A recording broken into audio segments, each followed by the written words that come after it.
I don't want to lose all our players.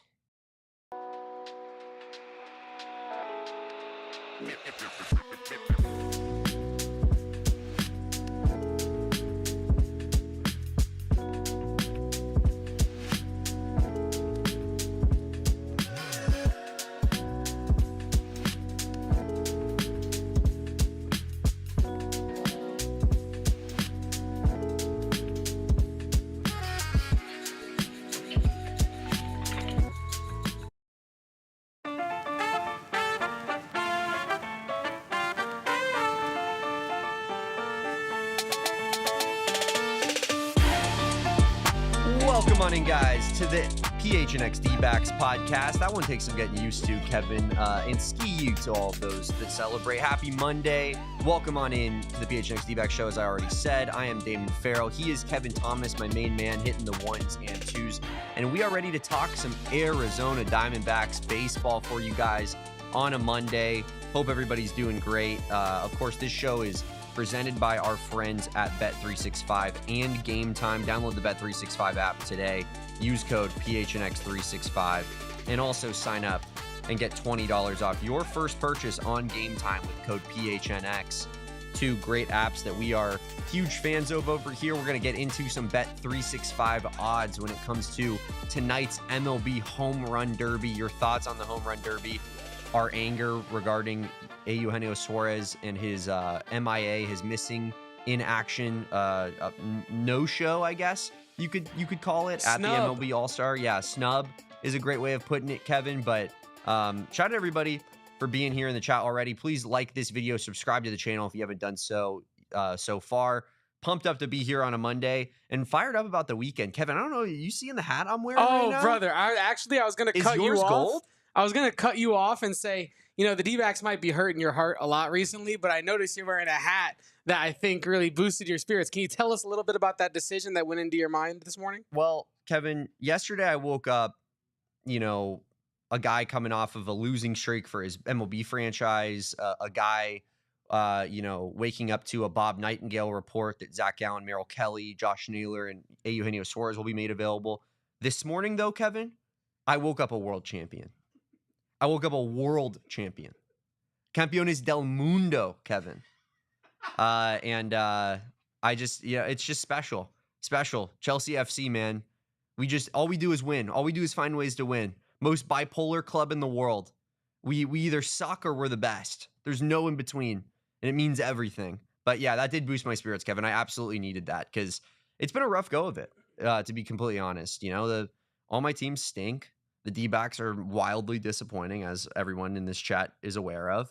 And yeah, looking at selling, according to USA Today's Bob Nightengale. We're going to get into that here in a second. But first, I did want to talk a little bit of Home Run Derby preview.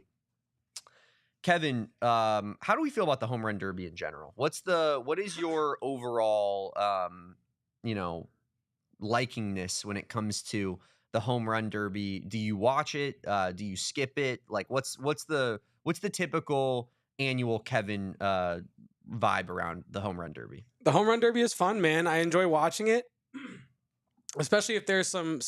I mean, forgive the pun, but some real heavy hitters in there. Like if there's people I'm truly interested in, I'm like dying to watch it. It is better when there's fat guys in the Home Run Derby. I agree with that. That is an astute comment. Big Papi. Yeah, Big Papi, Prince Fielder. Like those were the days, man. Yeah, You're so right about that, Kevin. 100%, bro. I enjoy watching it. I think it's a fun pastime. I don't know if I'll be watching it this year on account of no Gino. I almost feel like it's boycott worthy. A Kevin protest, if you will. I think it's Kevo test. I'll figure that out later. Back to the workshop. But there's a Kevin protest in there somewhere for this Gino Suarez thing because there's no way he shouldn't be in it. The man's going to force a local reporter to dye his hair teal, and we don't have him. A mayor. Yeah, a mayor to dye his beard teal, and we don't have him in the Home Run Derby. No one else is moving mountains like that except for Eugenio Suarez. The man is petitioning for it himself. He said, yo, I would love to be in the Home Run Derby, to be special to be in the Home Run Derby. And then we're just giving spots away. Jazz Chisholm hasn't hit a home run since Reagan was in office, and we're just giving spots away because the guy looks cool and he's on the MLB The Show cover, and we have to make up the money on the back end on that. Smooth jazz, baby. It's ridiculous. Smooth jazz, yes, but it's never been heavy hitting jazz. No. Heavy be 808s. They don't do that in Jazz. And they Jazz do some Chisholm, smooth, light Jazz Chisholm finesse. he has the worst odds for a reason. I hate it. But Eugenio Suarez is an all-star. He should absolutely be in this competition. He made a comment a couple weeks ago or a week ago or so where he said that, yeah, he would love to compete in the Home Run Derby and that would be something he'd really be interested in. So it's unfortunate that he didn't get that opportunity. And I do respect your boycott, Kevin. I, in fact, would be boycotting it if it weren't for gambling on it. And that's where I got these odds from Bet365 to talk about here. We have our Home Run Derby odds. Shout out Seth, intern Seth, who made the graphic. Cal Raleigh plus 275 as the leader. O'Neal Cruz plus 300. James Wood plus 400. Did you see James Wood practicing? No, I didn't. Oh, man, just hitting absolute nuke shots. I do like the James Wood pick right there. I will say, though, Kevin, when I'm looking at these odds, don't you think that, like, the first three guys are like, why even bet on him? It's the Home Run Derby. All these guys can hit home runs. They're Major League Baseball players. Yeah. Why would you bet on the guys who are that high up when you have all that value on the guys that are lower than that? Because I just watched James Wood hit about 50 nukes on a Twitter video, and so I'm feeling a little froggy on James Wood. But I do think that you're right. Like, I think there's something to be said for like a Matt Olson, per se, right? Because someone who has the ability to hit a bunch of bombs, but maybe not the low value that you might have on an O'Neal Cruz or a James Wood, as much as I love the video I saw, or a Cal Raleigh. Brent Rooker, how we feeling about a potential Brent Rooker? I don't know. A Junior Caminero at plus 1,200 there. Jazz Chisholm. We're not betting on Jazz Chisholm out of pure protest. When we get back from these odds real quick, Damon, I want to ask you, if Eugenio Suarez is on this list, what would his odds be to win it, you think? I think he'd be in the Matt Olson range, personally. That's my opinion. I think that, he wouldn't be one of the favorites, but he'd be way more condensed in the middle. And I think that'd be pretty good value on Gino. I do agree with you. I think that out of the favorites people, that James Wood is probably the person that I'm most like, okay, I could see how that would maybe be, a decent value. I kind of like that pick, but I'm going with Matt Olson looking at those odds. I don't know if you guys are aware, but the MLB All-Star Game this year is at Truist Park in Atlanta. Atlanta. Matt Olson is, can you pull up that list one more time for me? I think if you're talking about conventional power hitter, is he the most conventional power hitter here on this list? I think so. I mean, I know Cal Raleigh's leading baseball in home runs this year, so you got to give him that credence as well. There's a reason he's the favorite. But after that, Matt Olson has done this in this league for a long time. Like, this isn't some purple patch run of form where he's going crazy and then now he's in the home run derby. Like, this is a guy who hits 40 home runs consistently, 30 home runs consistently. So given that it's his home park, given that he's going to have the fans backing him, given that he's, a consistent, sustained power hitter, I'm going with Matt Olson, man. And you know something special, Kevin? What? Our friends at Bet365 have boosted Matt Olson to win from plus 900 to plus 1,000. So download the Bet365 app, use our promo code PHNX365 when you sign up, and get in on that boost, because that's what I'm in on, and I love it. I absolutely love it. But Kevin, I did want to ask you a quick question before we moved on from this topic. There's a little game that's pretty popular out there. Okay. It goes by the name of F, Marry, Kill. I would like to F, Marry, Kill the Home Run Derby, the dunk contest, and the three-point contest. Let's do it, me and you, right now. Before we do this, I love the way you frame this question, because there's, as I like to say, I've stolen this from Jed Mishu, but there's a million ways to eat a Reese's. You know what I mean? And there's a million ways you could have asked that question, but we did go down this road. So FMK, Home Run Derby, three-point contest. What was it? What was the other one? Dunk contest? Dunk contest, yeah. Marrying the dunk contest. Wow. It's a classic. We go back so far. We have so many good memories, from all the way from Dominique Wilkins to back in our modern day. We still igniting that spark with Blake Griffin jumping over the Kia. That's fair. And then, sometimes you find a Mac McClung in your relationship and things get a little rocky, but we're trying to get past that. You know what I mean? And we're going to get back to the glory days in our relationship. Well, so Mac McClung is the only good thing that the dunk contest has going right now. I know, but that's my point, though. Is that Mac McClung is the only good thing the dunk contest has going, and I'll say that. But I'm going to marry the dunk contest. Okay. I am going to kill the 3-point contest. Wow. I just don't care about it as much. Lights out. This isn't like the time of the NBA where there were 5 elite shooters.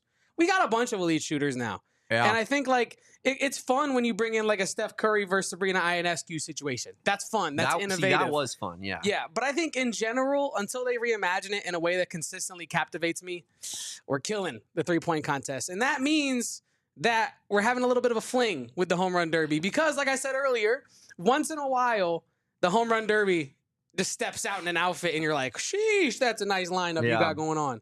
You know what I mean? But then every once in a while, it's like, why didn't you put Gino in there? I'm not sure if, talk to me next weekend. You know what I mean? Talk to me next year. Here's where I like your list. I like your reasoning. I'm going to switch the Home Run Derby and the dunk contest on my list because I think that the Home Run Derby is, to me at least, it's Mr. Consistent. It's Mr. Reliable. I'm going to turn it on. I know what I'm getting out of it. I know dinner's going to be on the table when I get home. It's a relationship that I think that has benefited the both of us really at the end of the day. The dunk contest, the reason I'm going F the dunk contest is because some years sometimes you get a crazy dunk contest where you're like, Aaron Gordon did what? And sometimes you're like, man, that absolutely sucked. That was horrible. And that's why I don't want to go home to that when I'm sitting there and I'm like, God, I just hate her tonight. You know what I mean?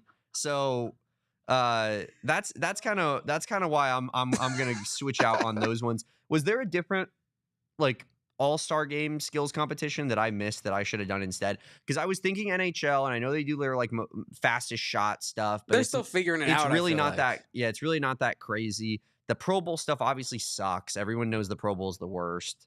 I think you got the right 3. Yeah. NBA skills competition is rubbish. It's just not good. You got Wemby and rubbish. Chris. It's rubbish. You got Wemby and Chris Paul trying to game the system. That was brutal last year. Yeah, it's just some of these all-star competitions pretty much across the major leagues are just not just no one taking it seriously. But yeah. Yeah, that's why the Home Run Derby is cool because they do take it seriously. I feel like every year, there's never a year where some guy's going up there being like, oh shoot, I guess I'm out already, and you're like, no, everybody's legitimately putting in an effort to try to win the whole thing. So that's what I like about it. The dunk contest can be hit or miss. Yeah. But John Freeman says the sad thing about the home run contest is missing a lot of good players. Same can be said about the dunk contest, right? LeBron never competed in the dunk contest. That's John Morant, where you at? That would have been egregious back in the 80s and 90s. MJ was in the dunk contest. That's what the big stars did, and now it's just not like that. So that's the way sports have gone a little bit. But we'll be tuning in. I'll be betting on Matt Olson with our friends at Bet365. You're going to go James Wood, James Kevin? Wood. I think I'm going to put some money on it. I love it. We're going to talk more about just kind of the festivities of the weekend. The Futures Game happened. How did the Diamondbacks players perform in it? We're, of course, going to get to your mailbag questions, and we're going to talk about buying versus selling at the deadline, as you already know. We'll do that right after the break here on the PHNX Dbacks show. But first, let's talk about Game Time. Game Time is the absolute best place to buy last-minute tickets. I did so when I was in San Diego, not this Sunday, but the Sunday before. I waited until day of. I waited until hours before. Kevin, I was sitting on the beach tracking the numbers on my phone. I kept seeing the tickets go down. And what did I do? I just waited until the last minute, got my tickets, got a cheap price, and absolutely loved my seats. One of my favorite things about the Game Time app is they show you the view from your seat before you buy the ticket, so you know exactly what you're getting into. And they show you the fees as well. They're not going to hide those fees and mask them until the very final moment when you have them in your cart. No, they're going to tell you exactly how much these tickets are going to cost. while you're in the process of buying them. Best place to buy Major League Baseball tickets. Of course, if you're a Diamondbacks fan, you can get Game Time tickets at the absolute lowest price right before the game start. Not the game. I wasn't going to say the game time, but right before the game start, you can get those tickets and you will get the best price possible. So head on over to Game Time. Take the guesswork out of buying tickets with Game Time. Download the Game Time app. Create an account and use code PHNX for $20 off your first purchase. Terms apply. Again, create an account and redeem code PHNX for $20 off. Download the Game Time app today. Last minute tickets, lowest price, guaranteed. Kevin, what time is it? Game time. Game time. Another one of our fine sponsors that we love to talk about is All Pro Shade Concepts. Guys, we all know how hot it is in this damn forsaken hellhole. And I know that All Pro Shade Concepts is going to be, your go-to stop when it's in terms of trying to make your outdoor space livable. They have custom fit awnings, over 100 styles and colors that can, absolutely just change your outdoor living space. It makes it almost up to 20 degrees cooler. You get remote controlled LED lighting, you name it, all of the bells and whistles. And All Pro Shade Concepts has it. Espo got his done. He's absolutely in love with his custom fit awning. And they were voted #1 by Ranking Arizona for patio shades in 2024, with A+ ratings and over 1,000 5-star reviews on Google. They've been in business for over 20 years now in the Valley. They started off as just a local small business trying to help their friends create some custom awnings, and it has skyrocketed, it has catapulted into becoming one of the most successful and largest installers of patio roll-down shades and motorized awnings in the Valley. So you know where to go. Licensed, bonded, and insured. Call 623-204-1476 or visit allproshadeconcepts.com now to schedule your free estimate. Damon, I saw an All Pro Shades Instagram ad the other day. Yeah. The motorized ones. I've literally, I'm not even just saying this because they're sponsoring the program. I've never seen nicer outdoor shades in my life. I wouldn't call myself an aficionado, but of the ones I have seen, it looked incredible. I need one so badly. But please continue the show. Go check out our GM Espo's Instagram as well. He has an ad on there that he did with the All Pro Shade Concepts team, and when he got his shade installed, and it is beautiful. It is pristine. I agree with you, Kevin. They look. I've said that that's the dream. It is having an outdoor living space that's up to 20 degrees cooler, custom fit awning, maybe some misters, a bar area, a hot tub. Like that's the dream. That's my dream. At least potentially an outdoor sauna.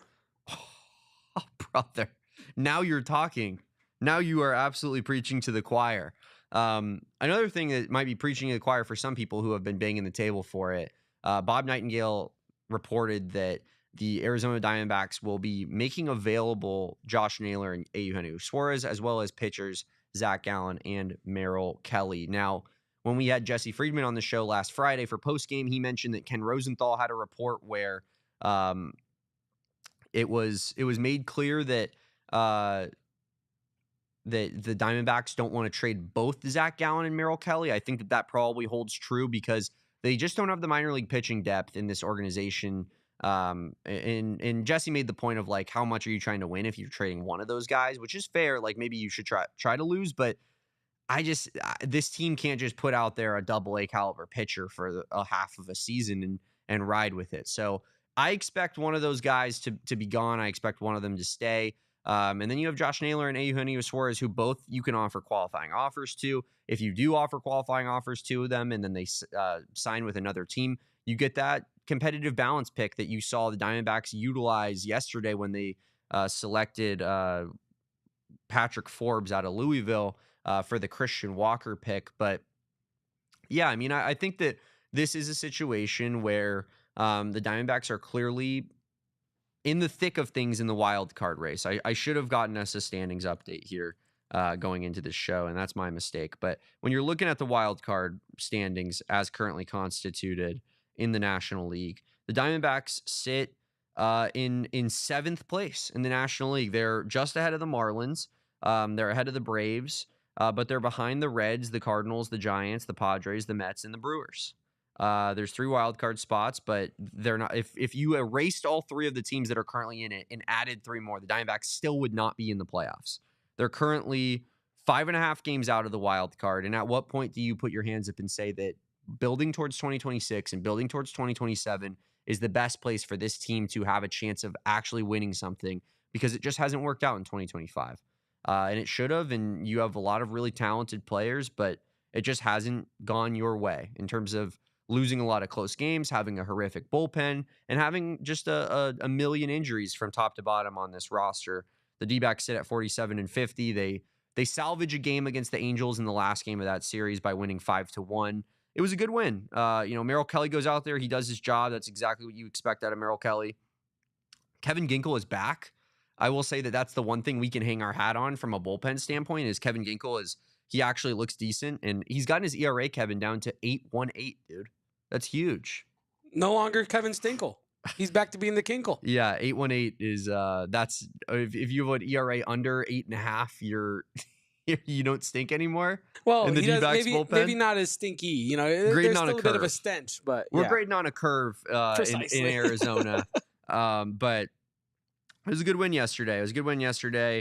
Gino has another big game. And I think that, I was talking to my parents. We were watching the game yesterday. It's going to hurt to lose a guy like Eugenio Suarez if you trade him, because he's such a good guy. He said he wants to stay in Arizona. Like he's explicitly said that. He's having a great season. He's Mr. Consistent. And my dad made the good point to me, which is like the third base position has been a black hole for this franchise for how long? We finally have a guy who's Mr. Consistent, and you know what you're getting out of him game in and game out. Yeah, you have like a season from Jake Lamb, or you have a couple seasons from Chad Tracy, but ultimately the best third baseman we probably had in organization history is like old Matt Williams on the tail end of his career. And I think that that's where you just have to sit there and be like, is this the smart move? Is this the right idea? Trading Gino Suarez? I mean, how much are you really getting back for a rental like that? And I think with the qualifying offer situation, that adds an entirely new aspect to this conversation, Kevin, that you have to bring in, where it's like, if you're going to get a compensatory first round pick, the return that if he signs elsewhere after you extend a qualifying offer, the return that you get for him in a trade package has to be better than whatever player you would pick with that pick, right? Like you have the opportunity to get a late first round pick, and that could be a very, very high level baseball player. If you're trading a rental, are you even going to get that caliber of prospect back in a trade? Likely not, Damon. Likely not. And also I know this is a little bit off the beaten path a little bit, but still on the Gino topic. If Gino is traded, is Derek still indebted to his bet? Derek has claimed no since I've joined the show. He has been very adamant that he will not be dyeing his beard if Gino Suarez plays for a different team when he hits number 40. Wow. I mean, honestly, I don't want to derail the conversation too much, but I don't get on this show a lot anymore, and this is my opportunity to say I think that is cowardly. I think that's cowardly. You got to pay Gino back for all he has done for this franchise, and the least you could do is dye your beard. You know what I mean? But no, genuinely, it would really hurt to lose a guy like Gino, who is so consistent and is providing vibes and provides pop to your lineup. And I know that this lineup, does have pop from time to time, but consistent pop in Gino. So honestly, Damon, I would hate to see Gino go. And like our guy John here said in the chat, trades are good if you win the trade. So if Gino is traded, you had better win that trade because you're trading a consistent, everyday third baseman. Yes, very true. And as 2BMC says, like the asking price should be high. You can't settle for less. These are really good players. And the Diamondbacks are probably the team that teams across baseball look at the most and say like, hey, we could actually get some really, really helpful needle moving type of players from this organization. That's where Mike Hazen has to, I think, set the bar high. Like, we're not just selling these players to sell them. We're selling these players because we think that the returns we're going to get are going to help this organization towards their ultimate goal of winning a World Series in the future. And yeah, you're in a difficult spot as Diamondbacks fans when it comes to watching a lot of these players go out the door. Josh Naylor, I've long said I want to keep him. He's 27.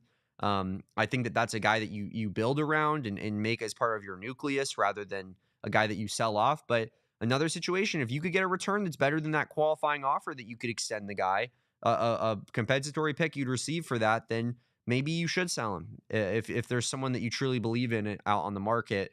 I just think Josh Naylor is a good player and a good hitter, and I don't want to see good players go out the door, especially when they're reaching their prime age of baseball.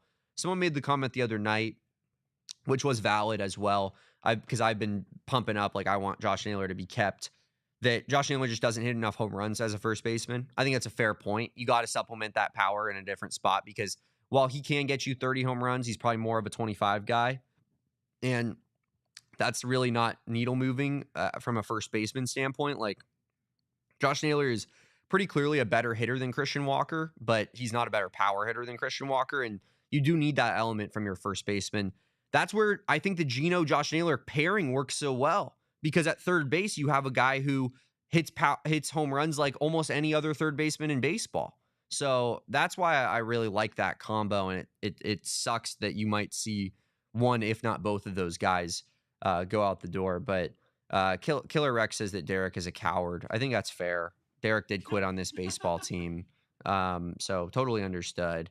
And yeah, I mean, when the going got tough, where did Derek Montilla go? Not here. That's all we know.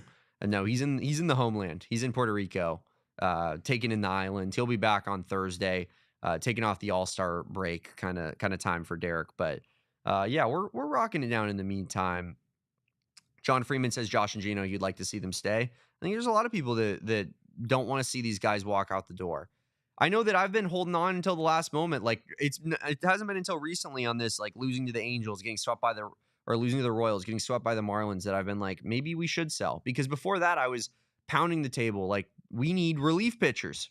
If we had a good bullpen, this team would be on a completely different level right now. This team, instead of 47-50, could be like 55 and, whatever the hell amount of losses that would be. But that's a massive difference in terms of standings and future of this team. So that's where things really just hurt. Like, I've been a big proponent of, get me a middle rotation arm, get me a couple good to decent bullpen arms, and let's see what this lineup has for us in the second half of the season. But things have just been brutal in this final month stretch, and it makes you have to start asking serious questions about what the end goal of this season is, and if going 500 is really the way that we want to end this year, and let a lot of players that are on one-year deals walk out the door. But it's a similar situation with Zach Gallen. You can extend the qualifying offers for him. You can get a player that, is a borderline first-round pick out of it, or you could trade that piece and you could get that return back in the meantime. I really don't know what I would do with Zach Gallen. I think I would try to keep Merrill Kelly, as Jesse and I talked about on Friday. I would ask Merrill, hey, if we traded you, would you be interested in re-signing in the offseason? Because that would change some things for me. If he said no, then I'd probably say, you know what, then we're probably not going to trade you, because we think that Merrill Kelly is one of the most underrated pitchers in baseball. I'd try to sign him to like a 2-year, $45 million extension, keep him around for a good APY, but not a big long contract, and go from there. But Zach Gallen, I'm not sure I'm comfortable giving him the contract that he's probably going to want on the open market with Scott Boras. Does he even get that contract with how brutal he's been pitching? Because I'll tell you what, Saturday was just another game, Kevin. I don't know if you peeped this on Saturday. I'm sure you've been kind of checked out with this god-awful baseball team. Did you see Zach Gallen's stat line on Saturday? Negative, Ghost Rider. Zach Gallen pitched against the Los Angeles Angels of Anaheim on Saturday, Kevin. And he had 5 innings pitched, 8 hits allowed, 6 earned runs, 2 walks, 3 strikeouts. Wow. Against a bad Angels lineup. I mean, he wasn't in Gotham, so duh. That's what he does. I mean, he's good in big games, and he's terrible in against the bad teams, and it doesn't make any damn sense. But it sucks, because it's like, you want to ask for high return for Zach Gallen. He's been such an elite pitcher. You don't want to let him walk for nothing, but he's been so bad. What are teams going to actually trade for this guy? Jesse made the point of, like, he has a big enough name where he thinks that can net you a player or two that you like no matter what. I hope so, man. I hope so. I hope the Yankees are ready to give up their AAA team for Zach Gallen, but I don't necessarily know if I see it coming or not. Let's get some of these comments up on screen here. We got Michael Dixon here saying, if you trade Gino, just call Lawler up and let him play every single day and get ABs.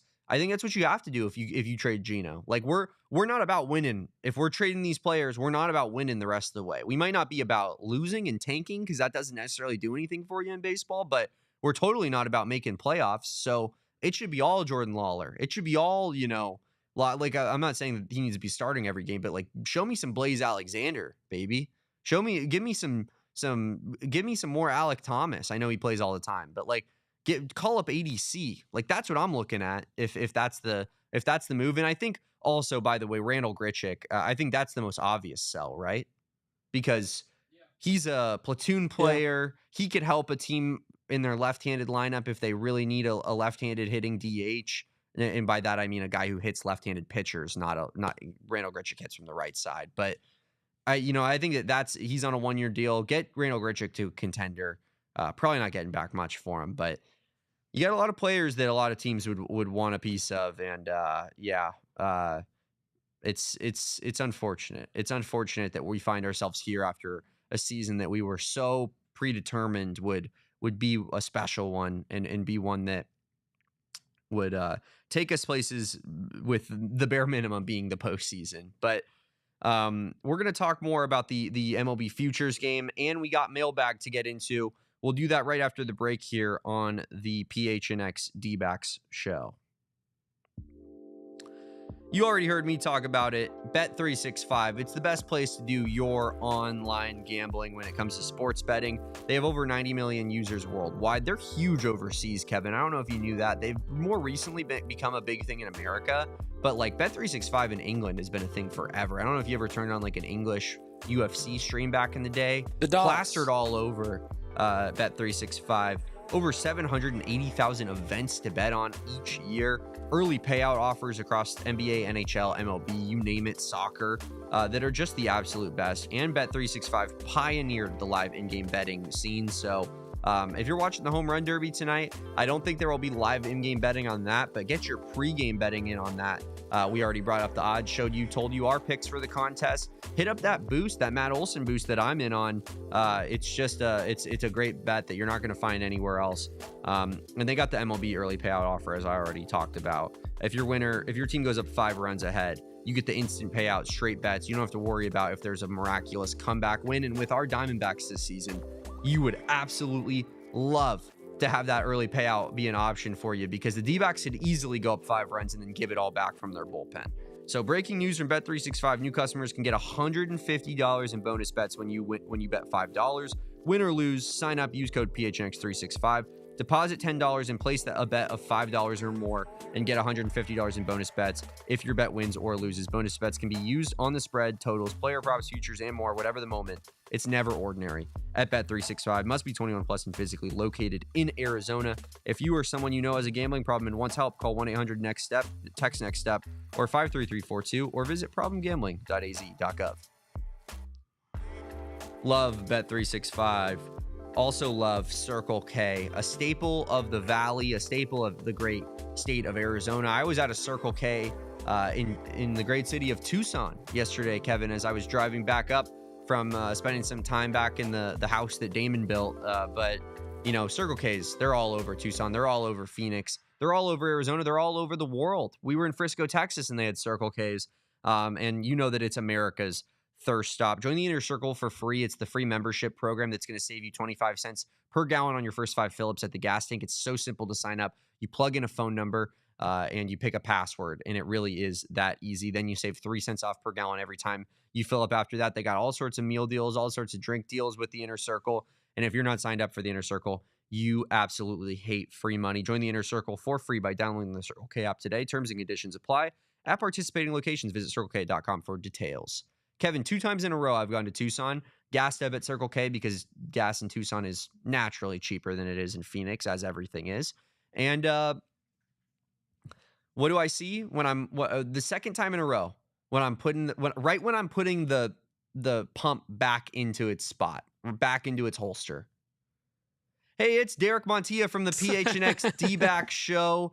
But it goes away on me because I'm putting it back in the holster. So I'm trying to pull out my phone to get a video of it, and then it goes away on me. Last second, both times. I was waiting for it this time, and I didn't get it. But Derek is big in Tucson, man. He's on all the gas pumps in Tucson. That's truly special. I mean, he's not on this podcast here, but he's special city. He's in our hearts, and more importantly, in our Circle Case. You know what I love most about that, though, Kevin, is Derek is he's such a Tucson hater. Right? But the last time he went to Tucson, I have it on factual authority. Him and his wife, they spent the night there. They went to like some sort of like show thing that was out in Vail. It might have like at the fairgrounds. They ate at Cup Cafe at Hotel Congress. And then he comes back and he's like, I had a lovely time in Tucson. And I'm like, I know you did, Derek. You didn't need to tell me that. And then what makes matters even worse, like the guy talks crap all the time. And then Tucson's the only city that even appeals to his sensibilities of wanting to be given airtime like that. Kevin, like they don't have Derek on the gas pumps in Phoenix. No, He's nothing in Phoenix. He might be the mayor, but he's nothing. In Tucson, he's everyone's like, oh yeah, that's the PHNX Dbacks guy. We all know him. Go. No, and love him. Yeah. And It's would just vote like, for him for actual mayor. It's like, dude, I don't know. Like maybe you got it all wrong. Tucson loves you, brother. Jay Cuddy says, Derek, a secret U of A hero? He was on the AZ Wildcats podcast to talk about the opening College World Series game against Coastal Carolina. And if you want more Arizona baseball talk, Kevin and I will be talking on the AZ Wildcats podcast later about Arizona's MLB draft picks, but that's what we're going to talk about here in a second, Kevin. The Arizona Diamondbacks have thus made their picks. I mean, it's, I'm not going to claim to be some sort of big MLB draft expert. I really am not. Tomorrow, I'm going to try to get on our friend Jordan Schusterman or one of the Cespedes Family Barbecue guys because they know a lot about MLB draft, and we'll try to get their expert analysis on who the Diamondbacks have picked and what they've done thus far. But number one pick for the Diamondbacks, Kason Cunningham out of Texas, 18th overall pick. Kason Cunningham he's a quintessential left-handed hitting, power bat, power profile shortstop that you're getting out of the high school ranks. And it's kind of a hit or miss prospect when you pick a guy like that. Jordan Lawler was similar, although he was a more highly regarded prospect. But our guy Kason Cunningham he was pretty highly regarded. I think he was rated by most prospect sites a little higher than 18th overall pick. Like MLB.com has him as the 14th best prospect. So it seems as though the Diamondbacks got a guy in their range, but maybe a little bit of a steal, even if you're considering that. He hit 509 his senior year at Johnson High School and racked up 23 extra base hits and stole 21 bags as well. Looking at his tool rankings here on MLB.com, they got him at a 55 overall ranking, of course, out of 70.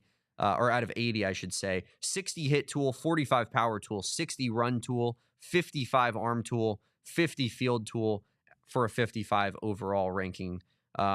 Seems like a decent prospect.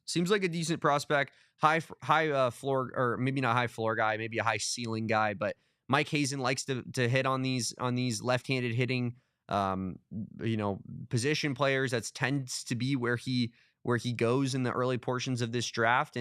And hopefully, we get a guy that can help this organization in the future here. But as he is a high school prospect, probably going to take a little bit of time for him to get through the ranks, as we've seen with Jordan Lawler and as we've seen with a guy like Drew Jones, who is 20 years old and still nowhere close to making it to the major league level. So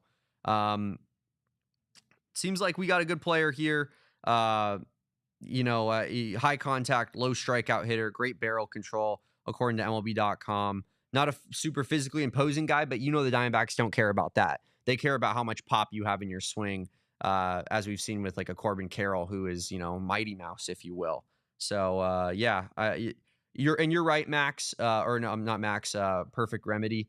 It does seem as though he is a little bit more of a contact first guy than a power guy. I speak incorrectly when I say that. Like I said, I'm not the expert. Jordan Schusterman is. We're going to try to get him on tomorrow at a certain time and have him break down these prospects and what Diamondbacks fans truly should be seeing out of these prospects. But another guy that the Diamondbacks picked with their compensatory pick was Patrick Forbes, number 29 overall, out of the University of Louisville. So Patrick Forbes is a pitcher out of Louisville. We actually got to see Louisville play in the College World Series, Kevin. I don't believe that he played in the College World Series, or against Arizona. I'm trying to find that right here. But Interesting that he is an Arizona Diamondback, right-handed pitcher. Right now is sitting about mid 90s, 95, 96. Says he can top out at 100. They're grading his pitches, his fastball, and his slider received really high grades. His changeup and his curveball, they said, need a lot more work. So, I think that this is a guy that you could say is a pretty high floor prospect. Like if he's touching 97, 98, and he throws a fastball and has a really good slider, I think he projects at minimum as a rotation or a back of your bullpen type of guy. Does he have the pitch arsenal and the ability to throw that hard for a myriad of innings? We'll see. He might not be a starting caliber pitcher, but he definitely feels like a relief pitcher at the major league level, who absolutely could help this organization in the future. Brian Curley, another prospect that the Diamondbacks have drafted out of the University of Georgia, sits 94, 97, touches 100 as well, similar to Patrick Forbes, and is an absolute crazy person. Kevin, did you see this Brian Curley cat? No. I want you to go to PHNX Sports Twitter right now, and I want you to look up the tweet that the Diamondbacks drafted this guy 92nd overall in the 3rd round. He's up there on the mound. He's like bouncing on the mound like while he's about to pitch, and then while he strikes you out, he'll either like act surprised, like be like, "Oh wow, I didn't know I had that in me," or he'll strut off the mound. I mean, this dude is swag encapsulated, and I always talk about how I want pitchers that have personality. And I, as much as I love Merrill Kelly and I love Brandon Pfaadt and I love how their energy is so much like we are the same guy all the time, and that's why we are the way we are. I do love a pitcher who is going to get in your face and talk some crap to you. I mean, that video of him It's crazy. checking for the runner at second base, sticking his tongue out at them, almost being like, nah, nah, nah, boo, boo, and then just turning it around, throwing a strikeout, walking off the mound. Like, are you not entertained? Bring it on. I love this. I mean, I need more Brian Curley highlights in my life. We need him to make the major league level, I think, for this exact reason, Kevin, because yeah, it's pretty special stuff. Walk with me, Damon. I am walking. Brian Curley becomes an MLB like star level pitcher, and the Diamondbacks are playing the Dodgers in the playoffs, and there's a high leverage moment, and he strikes out Shohei Ohtani, sticks his tongue out, does like the at him, and then Shohei just is crushed. Roki Sasaki's crying. Yoshinobu Yamamoto is just in shambles. I think chills have just been sent down my spine. The Brian Curley effect is here, folks. I've never loved anything more. Will Smith quits baseball. Max Muncy, retires. Like all of this would be great. But yeah, I need. It would be great if Curley mocked the Shohei mocking Lourdes celebration. That would be great. Like. Let's go. Let's just every time we play the Dodgers, let's just go arms out. You know what I mean? Like that's just what we do from now on. If that's how they want to play it, that's how we'll play it. So I agree, Jay Cuddy. We do need more characters on this team, and I think that we have them right now. But there was a time period of Dbacks baseball that I would call it the Paul Goldschmidt era of Dbacks baseball, where we just were swagless, man. As much as Paul Goldschmidt's like a Hall of Famer and a great player, we were so swagless over that period of time where it was just like the most boring, mundane guy in every position on the field. AJ Pollock, Jake Lamb, like give me guys with flair that are fun, and that's why losing a guy like Josh Naylor or Gino would hurt, because those guys are fun and they bring swag to the table. And that's exactly what I want out of my baseball team. But we have, I believe, folding Chable is RA. Am I wrong? Yes, aka Cactus Light. Yeah, says he's not very fond of hitters. And Jay Cuddy agrees with me. Swagless is such a good way of putting it. Yeah, we really did. But now we do have swag, and that's where Brian Curley mixes in well. More guys that maybe could figure into being Arizona Diamondbacks in the near future. Played in the Futures Game this week, Kevin, and performed pretty well, actually. We had our guy Gino Groover, or Lou James Groover, if I believe he changed his name too. Gino Groover, Lou James / Lou James Groover, was the only NL Futures player to record multiple hits in the game, both of them being on ground balls that found a hole. So not like he was like just ripping the cover off the baseball, but 2 for 2 with a run scored. He's hitting 312, 386, 469 this year in his 75 games in Double-A for an 855 OPS. So Gino Groover continues to be having a very, very good season, competes in the Futures game and performs admirably. Got one hit against a switch pitcher, Kevin. A what? A switch pitcher. Wow. So I actually have more on this guy. Well, let's just get into it because it's relevant as of right now. This guy's name, Kevin, Gerangelo Ciente. It sounds like a great like Hispanic R&B singer or something. You know what I mean? So I looked it up. That's not his real name. I think his name is like Gene Michael or something like that. But Ciente is, and I think I'm saying that right. He's unbelievable. Yeah, Jean Michael Gerangelo Ciente. His nickname is Lou, apparently. He's a Dutch-born Curaçaoan professional player in the Mariners organization. So I was hoping to talk to Shane Diefenbach about this today. But this guy is a switch hitter and a switch pitcher. Wow.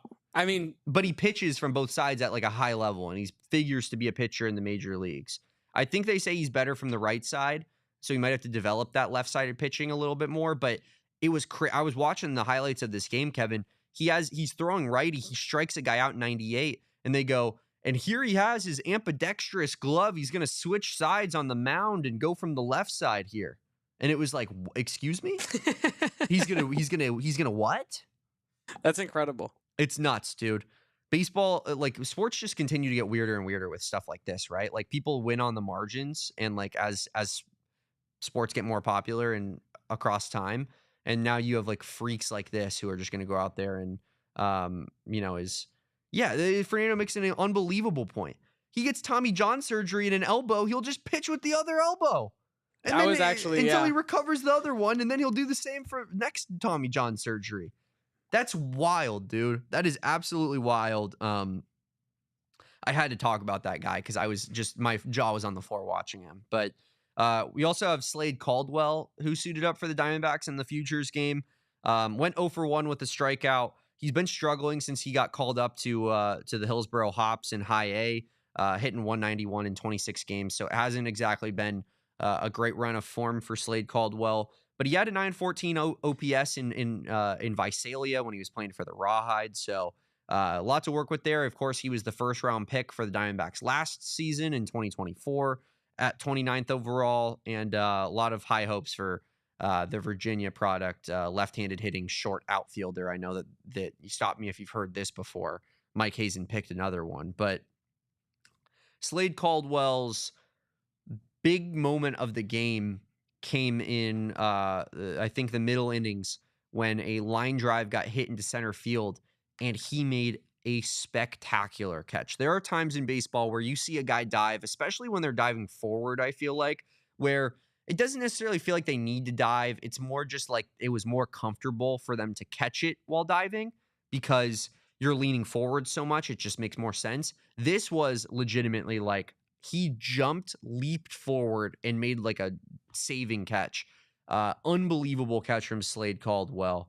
And if you haven't seen that, go check out our PHNX_Dbacks Twitter page where we have that highlight up and loaded. Absolute web gem. I mean, it's one of those catches where, like you said, if he didn't fully extend, he was not making that catch. That was an unreal catch. This isn't it's at the edge of my catch radius. Let me slide, get some style points, look really cool.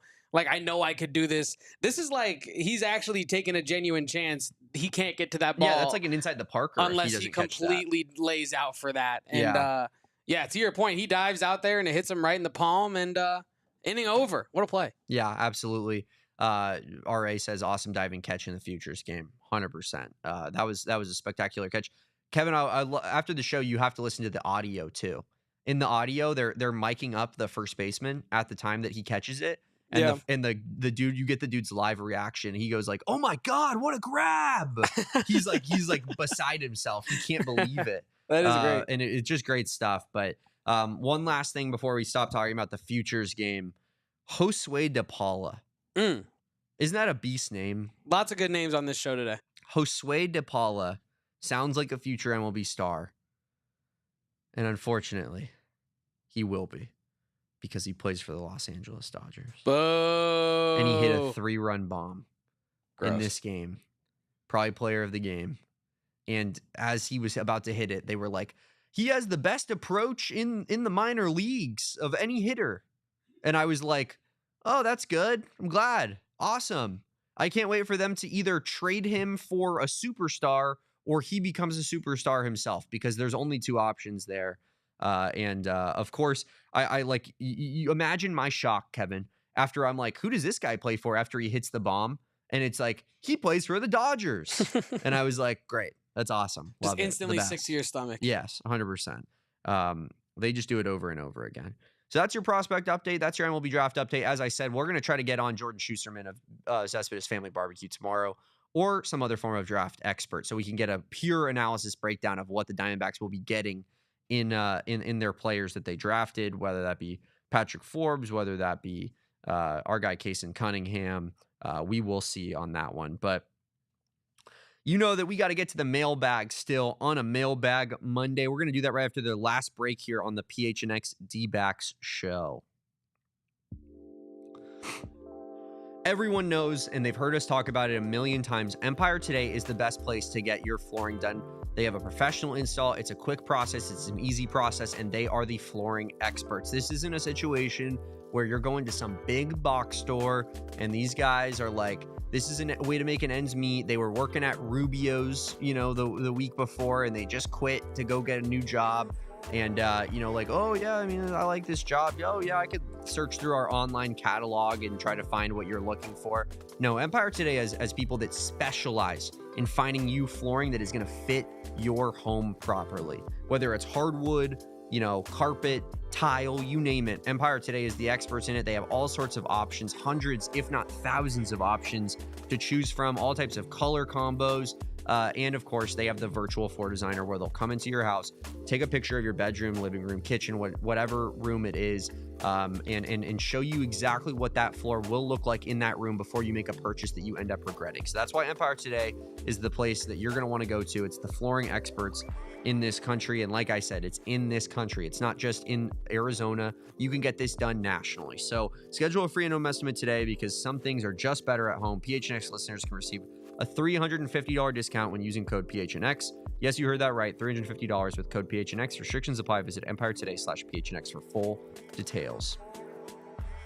Another place that we love talking about over here is Gila River Resorts and Casinos. Our guys over at PHNX Cardinals, you can tell that I'm no longer part of the crew because they went to A Shula Steakhouse and got a comp room at Gila River Resorts and Casinos, and they didn't tell your boy about it at all, Kevin. And that hurt a little bit, because there's no better place to staycation in Arizona than Gila River Resorts and Casinos. You can take the fam like the Brocks and the Venerables did. They did take the fam. They took their small children and had a great time hanging out by the pool. Or you could leave the kids at home. Maybe drop them off at grandparents' house. Get out of the house. Get a hotel room. Have a nice night. Have a romantic evening at A Shula Steakhouse, or go to any of their other dining options as well, from the medium options to the lower fast food scale that they got, the Fat Burger over there. You're gonna want to check it out. Gila River Resorts and Casinos, they have it all. They got the cabanas, they got the pool, they got the bars, they got the live table games and slots, they got the shows you can go to. We love Gila River Resorts and Casinos. It's just like having Vegas in your backyard, guys. So, Kevin, I know you just moved to next to V Kiva, and you're excited to hit that guy up. I'll have to head out there with you, because I have not had a chance to see V Kiva, because I'm just a Wild Horse man. It's all I do. I show up at Wild Horse, I hang out, I go to the BetMGM Sportsbook at the top there, the biggest sportsbook in the state of Arizona, and I have a great time. You do you at Gila River Resorts and Casinos. Visit playatgila.com for more details. Are you excited to go to V Kiva, Kevin? 1000%, Damon. I'm extremely excited to find a new Gila River location. And I know it's going to be just as good as any of their other locations, because truly, there is no better place to do whatever you want to do than at Gila River Resorts and Casinos. I have Eric Ruby in my comments here talking some garbage about me putting noon, 12 p.m. in parentheses. Hey, man, I'm just trying to catch people's eyes. This is the social media game. Welcome to the war. Apparently, the Diamondbacks have drafted Craig Counsell's son. Yes. Lando in the chat here says Gino said he would help the Yankees win the World Series. Just interviewed him. Who just interviewed him? Explain. Give me further context. I need a little bit more there. But Brady Counsell, son of Diamondbacks legend Craig Counsell, has just been drafted by the Arizona Diamondbacks, third baseman in the 10th round. How cool is that, man? It's incredibly cool. Dude, there's a picture of Brady Counsell sitting on the truck or sitting on a podium with Luis Gonzalez right when they won the World Series. That's incredible. Cinema, if you will. Wow, man. That's crazy. Probably born in Arizona. He played at Kansas. So the Diamondbacks, or the Wildcats got a chance to play him in the Big 12 this season. Really cool story, man. Full circle. Talk about full circle. Yeah, call him up already, Michael. I'm with you. But you know what time it is, Kevin. We do a little thing on this show every Monday. And we don't have Derek here this week, but that doesn't mean that we don't continue to do the things that the people want, right? And there's a little motto I think that we have on this fine program. Every year is our year. Every month is National Grilling Month. Every month is what were some of the other months that we were talking about beforehand? Minority Mental Health Month. Yes. Shout out to every all month is Minority health. Mental Health Awareness Month. Every health is Sarcoma Awareness Month. Every month is Women's History Month. Every month is Black History Month. Every month is Black Women's History Month. Every week is Shark Week, but especially this week because it genuinely is Shark Week. And every day is Earth Day. But on Mondays, we go to the mailbag. Something interesting in my mailbox. I try to get to everything in my mailbox. And then once in a while, there's a letter that makes me go, wow, wow, my mailbox. Always something. Love that song. Nothing like that song. We do have 6 mailbag questions, I believe, for you folks here. So why don't we hit on that first one? I got my leadoff hitter, Travis Moore, as always. How do we feel about the Dbacks' first 3 picks from Sunday? Looks like high upside, prep middle infielder, and organizational pitching depth. Yeah, I mean, as we talked about a little bit, we talked about those first 3 picks for a while on this show. I think Kason Cunningham looks like kind of a high upside guy, left-handed hitting shortstop. Mike Hazen loves the left-handed hitting position players in the first round. And anytime you pick a prep middle infielder, that you're risking it a little bit, right? Especially in the middle portions of the first round. Not everybody works out. Will he stay at shortstop? That's another thing that's going to have to be considered. I mean, I didn't get a good look at his fielding tool. And like I said, we're going to go more in depth on this, but there's been intern Seth told me off air before I hopped on this show that there was more first round shortstops picked in this year's draft than any other draft in MLB history, because if you're the best player on your high school team, you're likely the shortstop of the team. So it's just naturally going to be that way. Will he switch to a different position? We'll see. But I think you go high upside there.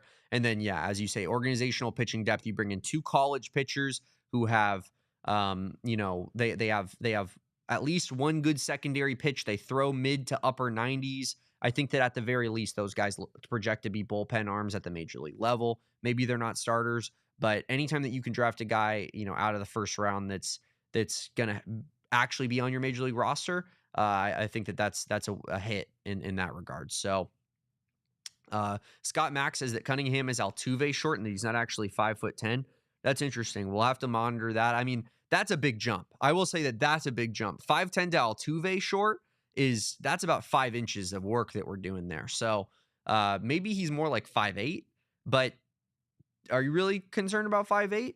Mike Hazen likes to pick a lot of the guys that are that stature, and it tends to do pretty well. Like, I know Slade Caldwell is struggling in right now in Hillsborough where he's at, but he's been really good thus far in the minors. Alec Thomas was great in the minors, in weights at the majors, and Corbin Carroll is, an MVP caliber player. So it's worked out picking the short lefty guys.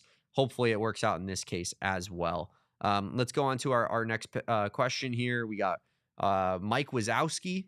No, is this the GOAT Mike Wazowski? What do we think? This is different Mike Wazowski. No, but I'm saying like, you think this guy's the best Mike Wazowski, or you think he's number 2? Jury's still out, but for right now, our Wildcats guy, I think, is holding it down pretty strong, if not for longevity and output alone.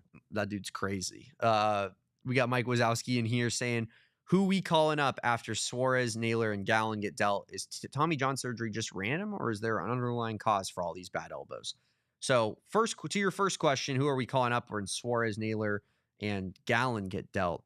That's interesting. I think you have to factor in that it's probably just going to be the people that are like in AAA right now. So, for example, Gino gets dealt. We talked about it already on this show. You figure Jordan Lawler comes up and is the everyday third baseman, gets a lot of ABs, and you get to actually see what you have in Jordan Lawler. So maybe that could be a some sort of positive underlying thing that comes out of trading a guy like Gino. When it comes to Josh Naylor, I would imagine that maybe Tristan English gets the call up. He's been in AAA Reno and he's slugging. Granted, everybody slugs in Reno, but I could see at first base either you bring up Tristan English, or you pick up a guy like a Josh Bell like you did last year. You wait for someone to DFA a guy who has major league experience and probably could be average or maybe slightly below average in the process. So I think that's probably what you do. Scott Mack says Tim Tawa probably returns. I think that's probably an option as well. He's played a good amount of first base this year. And Pavin Smith, of course, everyone's favorite Pavin Smith, mine and Elise's favorite Pavin Smith. When he returns from the IL, he'll figure to probably be the everyday first baseman. So I would imagine that's probably what they do. Pavin Smith plays first base every day. Tim Tawa gets the call up as the rotational piece to be backup and whatnot. And our DH situation is just in the gutter because Randall Grichuk is going to get dealt as well. So, real quick, Damon, I do have an update on the Gino Suarez quote. He was asked about the potential trade rumors and potentially getting sent to the Yankees. He said, quote, "It's a team that wants to win. They're hungry still. If I got over there, I would do my best to try to help them win the World Series." End quote. I hate it here. He's getting dealt then. He wouldn't talk like that, I don't think, unless it was probably made pretty clear to him that they're probably going to try to get him to a contender. So that hurts. That hurts. It was good. It sucks, too, because it was a good, year of Gino. The first half of last year was so rough. Everybody wanted him DFA'd except for, me and Derek and a handful of other people. And then he comes back. He tear second half of last year, tear first half of this year, and then now he's just going to find himself traded because this team stinks. That hurts, man. That's tough to take as a Diamondbacks fan. Honestly, I hope that it's not much more than that. I know a lot of people would disagree with me, and I know a lot of people want to see the entire team traded, which I think is some of the most loser behavior I've ever seen from this fan base. And I'll be honest, I think a lot of you in here probably would agree with this. This fan base has become so toxic and just it doesn't feel like people want to win. It feels like people just want to be right about their predetermined takes, which really sucks. But yeah, I want to see a lot of this nucleus stick together. I want to win with this team, and I think that you can win with Josh Naylor and you can win with Merrill Kelly in the future. Maybe you trade Gallen, but I just don't want to see this entire team go on a fire sale, as our thumbnail says. Wouldn't be my favorite. Scott Mack wants Hazen and Lavolo gone. I'll tell you what, buddy. Mike Hazen just signed an extension last offseason and leveraged the Boston Red Sox to do so. So I believe he's going to be here for a while. And newsflash, Mike Hazen's guy, Torey Lavolo. Brought him over from the Red Sox organization. Torey Lavolo sets up his Christmas lights at his house. These guys are in lockstep with each other. And unfortunately, if you don't like them, I think you're probably just going to have to get used to liking them. But it's been a tough season. The toxicity has been rough, and we'll finish out this mailbag session as we go into overtime here on the PHNX Dbacks show. Cesar says Suarez could do the Merrill Kelly thing, if you will, of potentially maybe wanting to come back home to Arizona or because he likes it here. We'll see. I mean, I know we have a lot of Venezuelan influence in this organization as well. Miguel Montero is back. in the organizations, like kind of in the hallways there. Got Gabby Moreno, so he probably feels pretty comfortable at home. In given being in this organization. If you could do that, same with Merrill Kelly, like I would be open to that. Ask him, hey man, is that something you'd be down for? Because then I would trade him because I know I'd be getting him back, right? So hopefully that's something that they pursue, man. You don't see that too often in sports, but it absolutely could be the case if Gino truly loves it in Arizona as much as he claims he does. 2BMC agrees with what I would say is the downfall for this year. Burns, J. Martin, Puck. Like, you lost a lot of winnable games. There's no question you've lost a lot of winnable games. That being said, you could have pulled yourself out of that rut if you had your best starting pitcher and your two best bullpen arms, but you haven't. And it's like, that's the worst part is that all those guys are going to be out for a portion of next year too, at least, if not the entire year.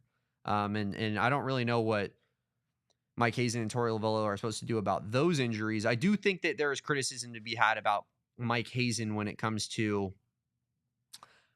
why are we so reliant on two arms where this bullpen is a AAA bullpen if they don't have them. And he has never put together a good bullpen in his entire tenure here as GM, and he should bear criticism for that. So while I agree that those were the biggest factors into this season going downhill, I also would have to say that the bullpen management from this organization for basically its entire history has been putrid, and you got to find a way to fix that next season. I think the big plan next season has to be let's actually have a bullpen that benefits this team rather than hurts this team. But yeah, Lando just said he got his $225 Gallen and Suarez jerseys. Super excited to see them play and chase in the second half. I do believe that they have some sort of exchange program now, through Fanatics, maybe. I don't know where you bought them, but I do think they have some sort of exchange program.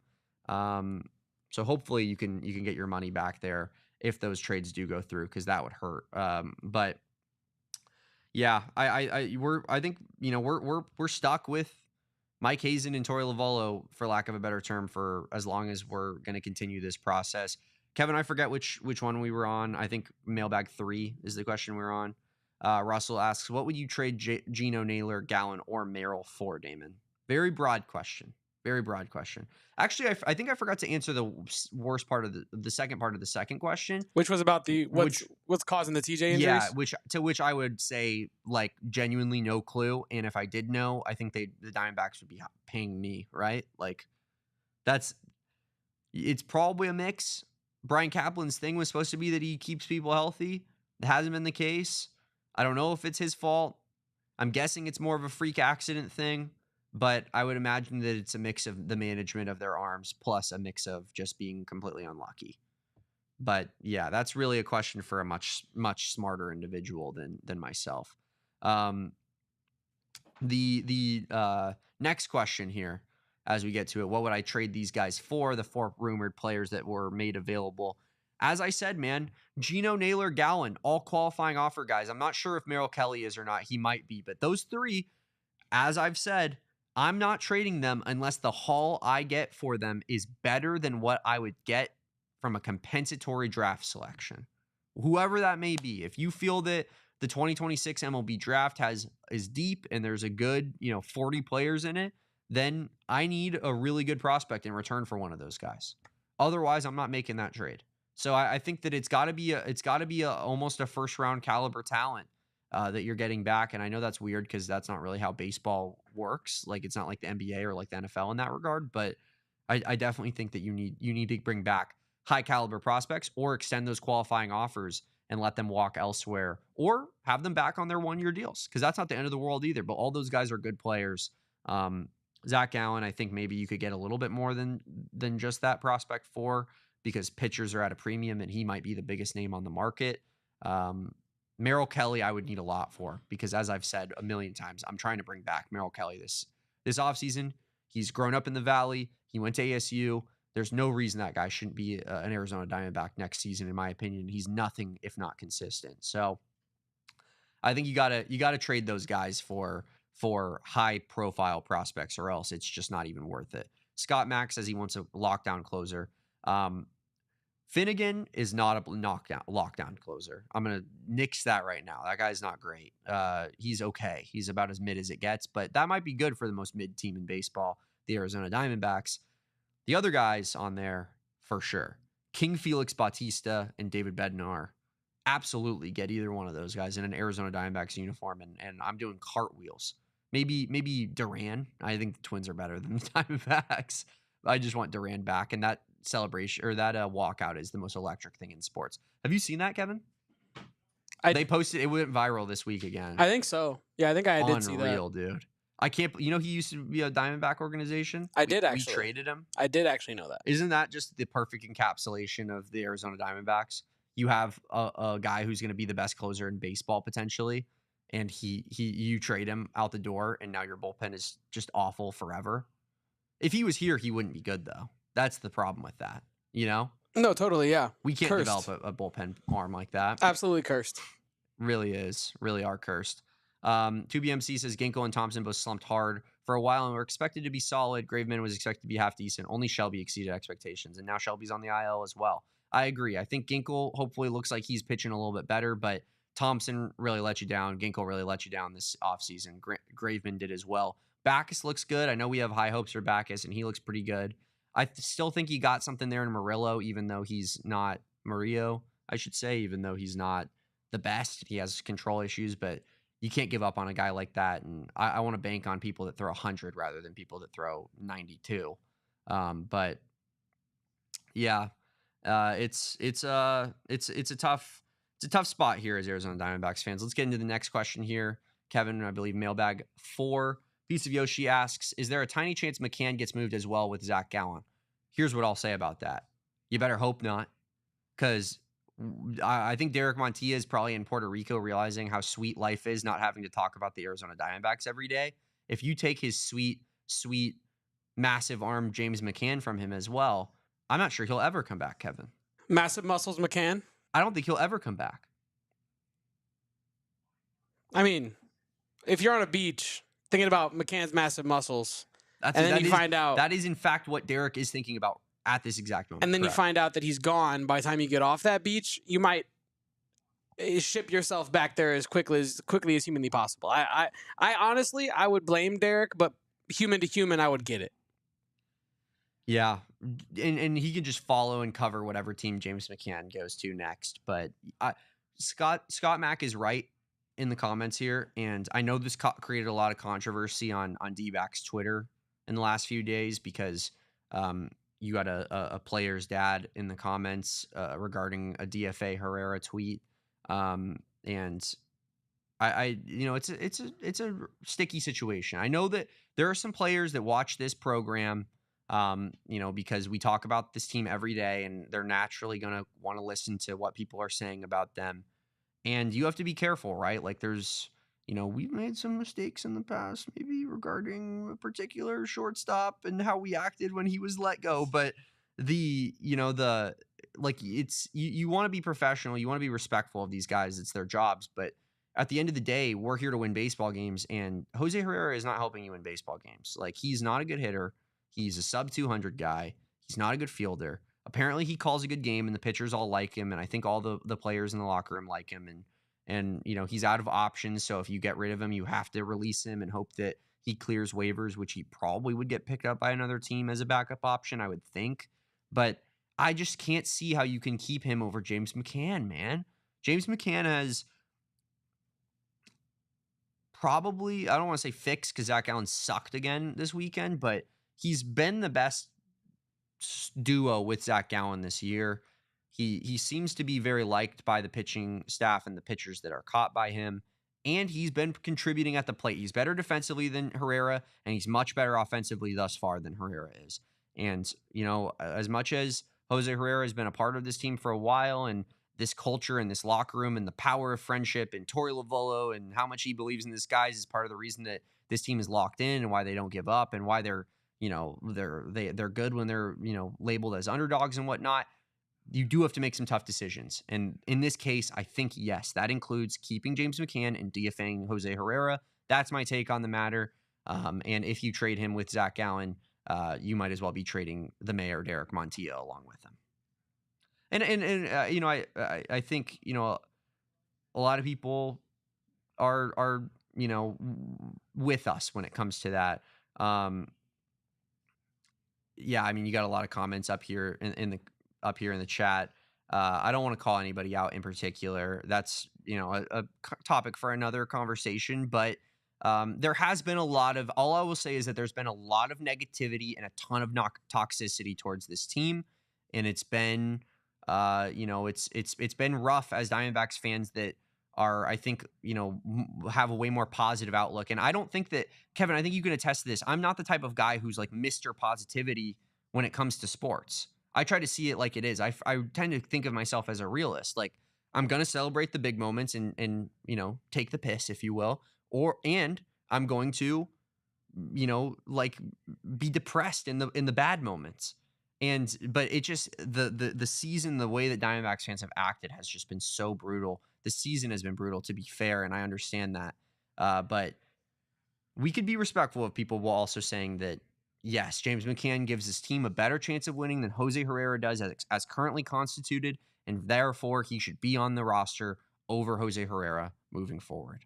I agree with you, and I think, how do I say this properly? I think sometimes on the internet you get people who invest a lot of their emotional energy into the team on a day-to-day basis. And I think, you know, that there's the argument that, yeah, man, we're fans, we're supposed to be fanatical. But there is a line, I think, there of at what point are you like not being positively, at what point are you not positively affecting the team itself? Yeah. Like, at what point are you rooting for the team's success versus at what point are you just trying to root for your takes, project ways that you feel about other things? You know what I mean? It'd be like, Kevin, if, you know, to bring it into our world, it'd be like if going into this year we were like, Brent Brandon's not the guy, so I hope we go 0-12.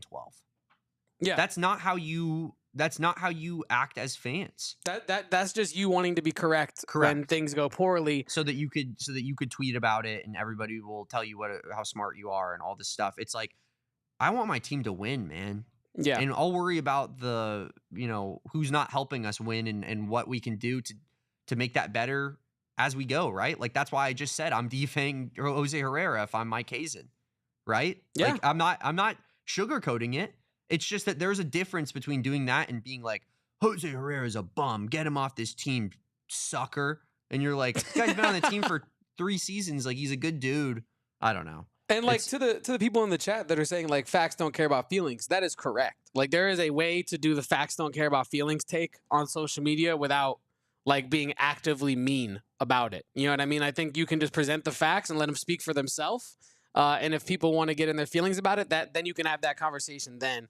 But I think like a lot of like Dbacks Twitter right now is like starting in the feelings place, and then backing up their feelings with facts.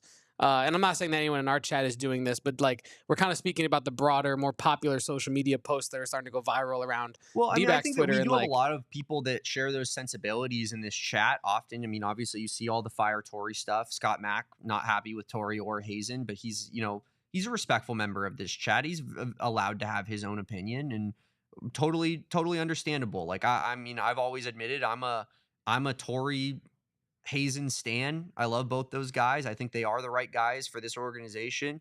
I know a lot of people disagree with that, but we can disagree with that and still respect each other and respect the players that are out there on the field, right? But a couple last questions to get to. We got mailbag 5 here. From All-Star Corbin Carroll and their enthusiast. He says, who wins in a race, Corbin Carroll or the Freeze? It's Corbin Carroll, and it's not even close.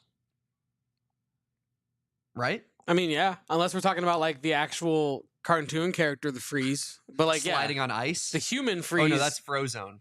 Yeah, the human Freeze and not being Corbin Carroll. Frozone, all-time superhero, right? Where's my super suit? Like, legitimately, like one of the most underrated characters in the history of cinema. 1000%. But yeah, I think Corbin Carroll smokes the Freeze. Is that crazy?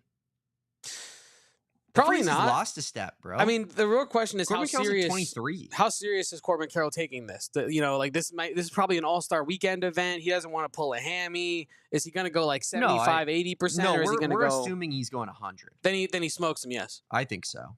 I mean, this is a guy that has the 2 fastest triples in the league or whatever it is. Maybe 3. I don't know what it is, but he has all the fastest triples. I mean, he's Mr. Triples. And, you know. The one thing that I will say is Corbin's a little bit more, I'm sure he's better moving agilely. Like going, the reason he has those fastest third base times is because he's really good at moving around, right? Yeah. Like he can turn a corner at his top speed and accelerate really fast and get to his top speed. Whereas a lot of guys are more like, they like to stride it out and run straight. I know the Freeze is definitely a former track guy, right? Like we don't know who he is, but we know that he for sure was someone that ran track in college at the very least. I think that's a safe assumption. Yeah, Michael Dixon in the chat says they change it every so often, but it's usually just the D1 sprinter. So Yeah. you're going against one of the best runners in the country. You're going against a guy who goes stride for stride in length. So that's where I think it might be a little bit. If they're running around the bases, Corbin smokes him. If you're running on the warning track, that's where maybe the Freeze could stride out and just beat Corbin, because most D1 sprinters are tall and have big strides, and Corbin is short and has short strides. And there's a reason like a guy like Ellie De La Cruz is faster than Corbin at his top speed, because he strides out like that, and Corbin is more choppy with his steps. But Corbin's acceleration is bar none in baseball.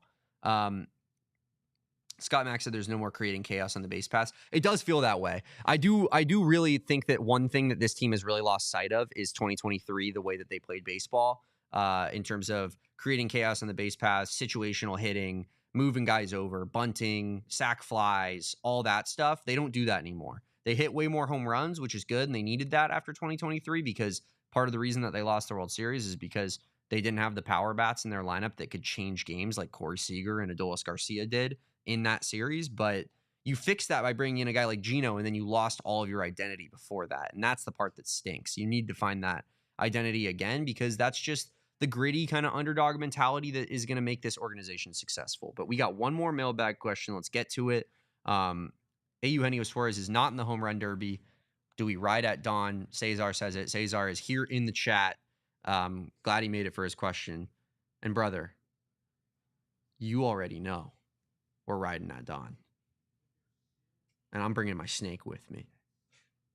Kevin, where will you pick up your pitchfork and torch to storm the MLB offices? Do they got those at Home Depot?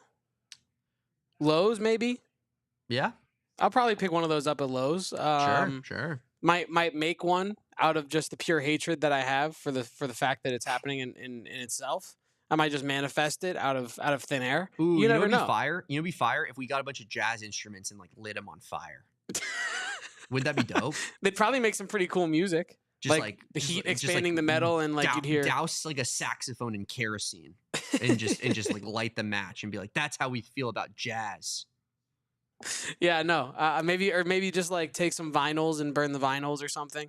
It absolutely is anti-snakes bias from Manfred, and that's Rob Manfred doesn't give a single crap about the smaller market teams in this league. He would prefer that the Yankees and the Dodgers played the World Series against each other every season, and that is solidified by the way in which baseball goes about their legalities and their rules and their processes, and just allows big market teams to have a leg up constantly. So you're right. That's 100% why Gino's not in it. If Gino got traded to the Yankees by now, he would be in the home run derby. Fact. So it seems pretty black and white. It seems pretty simple. And I'm actually tired of it. What I'm tired of, Kevin, is I'm tired of the NBA seeing what the NFL does and being like, you know what we need in this sport? Parity. Give me the Oklahoma City Thunder versus the Indiana Pacers in the finals, and everyone will love it. And we did. We did love it until Halliburton got hurt, obviously. But it was a great series, and it was so much fun. And you got to see legitimately the two most deserving basketball teams rather than just like, you know, Lakers, Celtics or whatever every year. And in the NFL, it's been like that for a while. That's why it's any given Sunday. Whereas baseball goes the opposite way because they want the international markets, and those teams perform better in the international markets. How about doing right by your fans that actually like the league right now? How about getting people in this country to like the sport instead of baseball slowly just kind of deteriorating in popularity? It's so annoying, man. And it's the one thing that grinds my gears about baseball more than anything. But Yeah, 2023 World Series had low ratings, and Manfred is holding it against us. Yeah, it did have low ratings, and obviously it's Rangers Dbacks. It's not going to be the most exciting series for the common fan, but anyone that watched the playoffs up to that point was like, the Dbacks are electric. And isn't that what it's about? Marketing your sport as the best product rather than being like, don't you want to see Shohei on the Dodgers? Like, not really. I don't. And that probably grinds my gears more than anything in all of sports, to be completely honest with you. Can I say something potentially controversial and related to your topic about like the marketing of the sport? People on social media, and I feel like this is like a social media vacuum thing. I haven't met people in real life that have this take, but like the people on social media that hate the Savannah Bananas and hate watching those videos on Twitter, the clips, right? Yeah. I think ultimately it's because they feel like baseball, like true MLB baseball, should be just as popular as what the Savannah Bananas are doing. Well, and the fact that, yeah, exactly. And the fact that the equivalent of the Harlem Globetrotters has out-marketed the actual league that they base their sport off of, I think has a lot of fans probably feeling a certain way. And so you take it out on the Savannah Bananas because they represent the lack of marketing that your sport that you love so much has, or I should say does not have. I don't care about the Savannah Bananas. I just hate Rob Manfred and Bud Selig and every other high-ranking baseball person that has done this to this beautiful game. Baseball used to be the most popular sport, bar none, not even close in this country, for a long time. And it wasn't until Bud Selig was just sweeping steroid accusations under the rug and then eventually coming out and being like, they did what? Put Mark McGwire in prison. When you're like, you knew the whole time, idiot. And then you have Rob Manfred, who literally just, has pinstripes tattooed on his body and an Ohtani jersey on over top of that. Like, it's disgusting, man. And Jay Cuddy says right up here, the quest to grow the game, he's actually hurting it. 100%. I understand what they're doing. It just sucks that Major League Baseball is literally like, we actually care more about getting Japanese people to watch the sport than we do about the sport being good for people that actually already like it to watch it. And it's just, I don't know how you do both. The NFL seems to find it out how to do both, right? The NBA can figure it out, but baseball can't. Baseball's the only sport where I guess they can only market players if they play for New York, Boston, or LA. It's kind of like what, not to shout out the AZ Wildcats podcast again, but to shout out the AZ Wildcats podcast. 2 p.m., baby. We had Greg McElroy on the show, and he was talking football, but this applies to other parts of life, especially baseball as well, and the marketing of it. If you're just hitting biceps, your biceps are going to get absolutely massive, and you're going to have the most James McCann-esque arms this west of the Mississippi, but your legs are going to be chicken legs. They're going to be tiny. They're going to be, not very strong, not able to hold up your weight even of your massive biceps. And that kind of feels like how the MLB is marketing their sport. We were America's pastime, but now we want to be Japan's pastime, and we'll get back to America when we get to it. But meanwhile, your American legs are becoming frail, and your biceps in Japan are huge, but you don't have necessarily the support underneath you to maybe carry that into the future. So, yeah, we'll see. I 100% agree with you. And it does feel as though like younger people just don't really like this sport as much as they did. And part of that is because 99% of people are not, maybe not 99, 90% of people are not fans of the massive teams. And they don't want to watch a sport where, the Miami Marlins just wait until their prospects come up and then they trade all the good ones to the better teams. Like, it just sucks, man. It sucks. And you gotta figure out a way to fix it. Smarter people than me need to be making these decisions. I don't know exactly what you do, but I know that what they're doing right now is not working. So appreciate everybody for being here. Like I said, we're going to give you more draft analysis tomorrow, and we'll be talking about the Home Run Derby results. So be here for that. Depending on how Jazz Chisholm does, that will be a sliding scale of our anger level when we show up tomorrow. But we'll be back tomorrow at 12 p.m. So please be here for that. Like this video, subscribe to the channel if you haven't done so already. Shout out everybody for being here. You can follow me at Damon Dog, that's DWG. You can follow Kevin at KevoPost, that's KEVOPOSTS. And of course, you can follow our show at PHNX_Dbacks. But it was a great show today. Appreciate everybody for being here. Great discussion. And we'll be back tomorrow at noon. So be here for that. Until then, peace out. And remember, kids, baseball is fun, but it's so much more fun when you don't trade all your players. We all silly like the mayor.